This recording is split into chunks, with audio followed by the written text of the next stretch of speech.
Monday, 84 vessels were waiting off the Southern California coast as work continues to ease the supply chain crisis.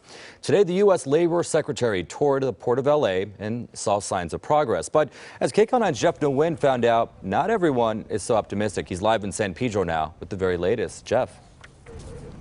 Well, Chris and Serene, throughout the day, we've been hearing a steady hum of activity from big rig trucks and lifting equipment that are currently moving those giant shipping containers. And earlier, the Labor Secretary said that the holiday shopping season is looking good.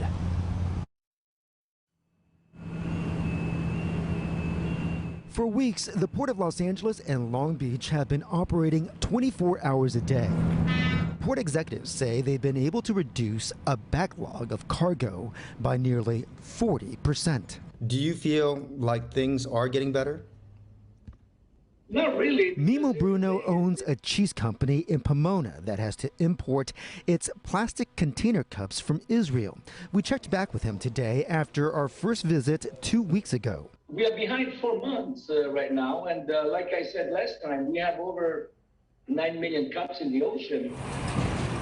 At this container terminal, the line for big rigs isn't as long as we've seen in the past, but truck drivers say they've been struggling to get appointments for pickups. Today, the U.S. Secretary of Labor got a tour of the Port of Los Angeles. We asked him, how can things get better if truck drivers and dock workers continue to blame one another for the backlog? I saw crane operators taking the goods off the ship. I saw truck drivers driving the goods out of the yard. And I've seen a lot of work happening here. So I think that, you know, this is a very complicated operation that's behind me here, and I think we're seeing a lot of good progress happening. Union dock workers have also faced criticism for their resistance to the expansion of automation as their labor contract is set to expire next June. If you get new equipment and some of it is more automated, you can still have more jobs if you have more cargo. Even though government leaders say Black Friday sales numbers were strong last week, Mimo Bruno is having to fly his supplies in during the ongoing delays. Our container cost goes 200% higher than shipping it coming by ocean.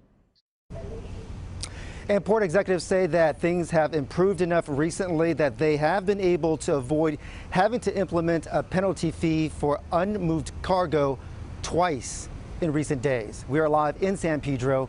Jeff Nguyen, KCAL9 News.